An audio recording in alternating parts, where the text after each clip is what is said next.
Morning guys, how we doing? So just come outside because spent a lot of yesterday outside doing the XCC I was talking about a little bit on Thursday, and Hannah mentioned it yesterday morning.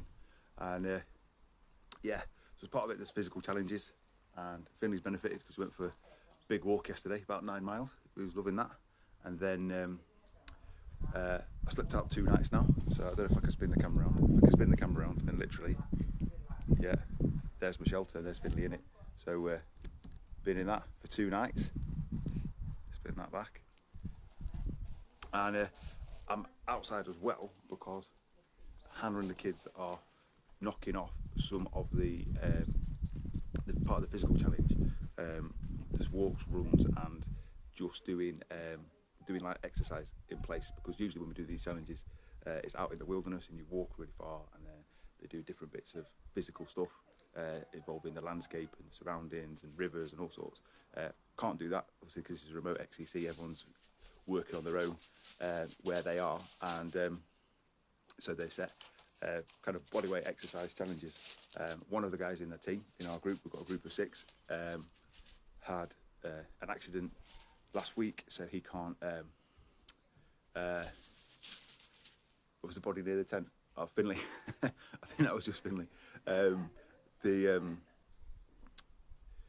Can't do the physical challenges in terms of anything other than the walking, and actually finding that beneficial because of the car crash that he had. Actually, to be moving is good, but anything above that puts too much intensity on his body, not clever. Like not sleeping out, that's not going to be very clever. Sleeping on a hard floor, even with a camping mat or whatever. So between us, as in the other 5 of us, and our families, obviously because we're at home and with them, have been knocking off his reps as well. There's a film called Coach Carter with Samuel L. Jackson, comes in as this coach to a high school basketball team, quite a dysfunctional group of young boys, athletes, and he ends up kicking one guy off the team, who then goes on to get himself in a load of bother with gang violence and things like that. Realises the best future for him is actually within a positive team rather than a negative thing, and comes back to the team. But because of what he's missed out in terms of training, the coach's assistant ticks off everything they do. So Coach Carter, Samuel L. Jackson's character, says, Mr. Cruz, his name, Mr. Cruz, you come back on the team, but you owe me 1,000 suicides, which is a running thing for basketball court. You go part way, bit further, and 2,000 press-ups. So he sets about trying to do it by the end of the week, sets him to do it till Friday, so this might be Monday, Tuesday, whatever it is. And he's short by the end of the week, so the rest of the team voluntarily get in and start doing these reps. So I said yesterday, I suggested in our WhatsApp group, guys, so we'll Coach Carter some of Rob's reps and get them done. And one of the other guys, his kids, did a load yesterday while he was doing his. So Hannah, Levi and Eden are knocking off reps in there now. I did my workouts yesterday as well. There's some of the other physical challenges as part of this, so I'm going to put that towards Rob's as well. I kind of got a rough count because I do most of my workouts as timed workouts for MW Fitness Online, and then today for boot camp as well on this page at 9:30. Kind of the reps that go into that will add to the total. I think between us we'll probably get pretty close to achieving the goal of all the repetitions between us. So it's that little kind of team Coach Carter element. And really, some of that, what this weekend that I'm doing is about, is connecting with these guys and taking on and supporting each other with each other's challenges, and in a sense, that's more kind of the challenges of life, in the sense of, as guys, as husbands, as wives, as dads, there's different people at different life stages in the group. We've got our challenges. We've also got experiences and a bit of wisdom as well to kind of share around, and that's been great because and I found this across the board in a sense with doing this a little bit, in the sense of it makes me think about things before I come on, doing my lunge and listen that I do in my Facebook group, do the daily focus as well. In a sense, I've kind of set myself up quite a hard task really of finding useful things to kind of pass on, hello cat, day to day. But at the same time, it's caused me to really think more about what I want to say and what is the kind of what are the things that I might have struggled with that I have now had a bit of an experience of moving through, or what are the things that I'm still struggling with, and do I need to go and find some wisdom about? And that's good. I mean, growth is hard. Growth is, you have to be intentional about it. When I was teaching, Joe, you're watching, it's probably Liz with you as well. We get to a point when we're teaching where, in a sense, we can pick up those lessons and go, well, this is what I'm teaching the kids. I know about this, but in the curriculum will change or whatever, or that kind of small element will change, and we have to find out something new to then be able to pass it on. And that's one of the things I do love about education. Amazing to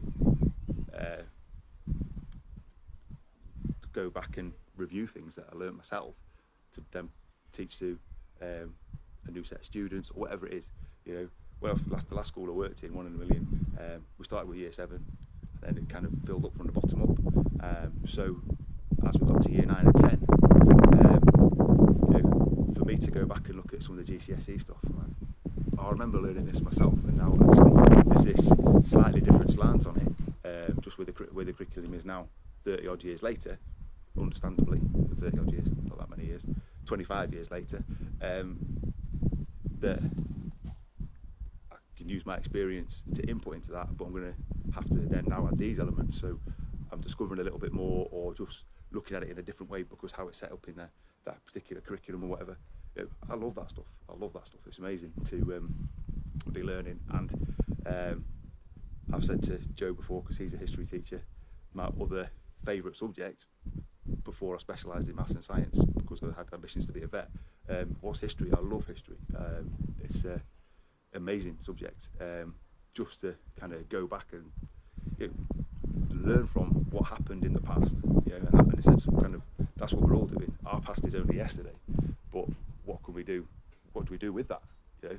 What do we do? What happened yesterday? And yesterday itself might have just been a kind of normal day. I'm talking yesterday as an analogy of what happened 2-3 years ago, and it's the same with kind of training, health and fitness. What we've done historically, I talk about this quite a lot, we end up modifying and changing because life stages change and we change, and there's elements where actually with consistency you're progressing anyway, so things change in a kind of weights, reps, effort, type of sense. You've got more capacity, so you keep pushing that capacity, you increase the envelope of what you're doing, in a sense you're kind of expanding what you're doing. And also the way I used to train in my 20s is very different to how I train now, and partly that's circumstantial right now, and partly that's because I've learned some things and implemented these things and found out some things that work well for me, to do what I want to do now, and they're different goals from what I used to have. Back when I was kind of first got into weight training, kind of properly in my early 20s, I'd done weight training as kind of conditioning for the sports that I did, which were the actual physical sides of the sports, were running and swimming, and then and then it kind of started to cross over into, well, if I'm doing it, I'm going to use it to look good as well. And then in my 20s, that's all it was about, was trying to look as good as possible. Not strictly true. In kind of about 23, 24, I was actually trying to get my weight right down so I could race ride. So I grew up riding horses, competed with my horses, cross country, tetrathlon, which is based on modern pentathlon, did all that sort of thing.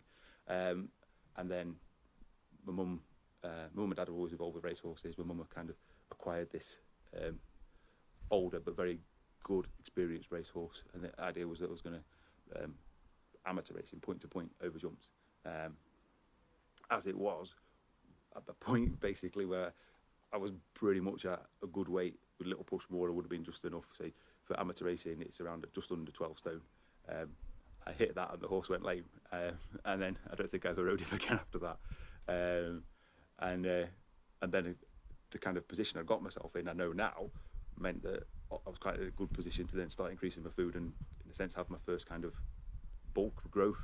And so then it became all about how I looked, and then on from there, as kind of I changed within myself in terms of what was happening in my life, and my life stage. You know, I have ambitions now to be so strong and fit and healthy when I'm 50 in 9 years' time, because that's when Levi will be 21. You know, and Eden will be 19, coming up to 20, and I want to be able to have like to train with them or support them in their kind of any physical activities, ambitions they've got in terms of sport or whatever that is, and you know, it to be a partnership of that and not be kind of the old dad trying to keep up and talking about his glory days of, oh yeah, I used to do this. I mean, some of you guys, Connor, if you're still watching now, there's always that guy in the gym who, I used to squat this and I used to bench this. I was like, well, that's cool, that's great, but you know, what about now? You know, and I can squat pretty much what I was squatting 5 years ago, 4 years ago even, when like I really ramped it right up. But I wouldn't necessarily do that because of the other things I've got to do, you know, so the recovery from that isn't optimal for then, because I might end up doing a squat at the gym and then I've got to go and teach a spin class. That's not gonna, the two activities don't marry up that well, but I'm still gonna train in a way that if I wanted to, I could go and do that squat. And I'm not a big, just using that, I'm not great at benching because short levers and things like that, but yeah, still going to train that part just in the way that suits me, which is actually dumbbell press. It's not a massive, I'm not talking about crazy things and, you know, I'm training in this way and it's amazing or anything like that. It's just adapting, just moving forward, and you learn stuff and you put it into your life. And you know, it's really good this weekend to be connecting with these guys. Only really one of which I know well, another guy I've met on the last XCC I went on, so obviously spent significant quality time with him, but that's the first time I met him, and the last time I talked to him really was kind of around that. Yeah, and meeting 4 new people for the first time, and yeah, sharing advice, sharing experience. It's really good, and a shared experience of doing these things. And you know, we've got a WhatsApp group going, and people are popping little videos and things in of what they're doing and their shelter that they slept in, and whatever they've been up to really, and to kind of do the challenges. So it's really cool. Yeah. So I guess in a kind of roundabout way, I'm just saying, you know, be open to learn really. You know, we're all kind of on that journey, and life is tiring, and life is can be tough because of the demands put on us by family life or by work or whatever that is. But you know, carving out some space at some time. You know, maybe it looks like doing something kind of short and intense over a weekend, because the other 51 weekends of the year, you know, are going to be they're going to be needed for family, relationships, you know, all that sort of stuff. Or, you know, maybe you're in a position where you can say, do you know what, on Friday evening, I can go for that walk on my own, or whatever it is, and have that reflective time. You know, believe me, I'm terrible at keeping it in my schedule, keeping it in my diary, but it's very, very useful when you do. So yeah, lots of morning thoughts there.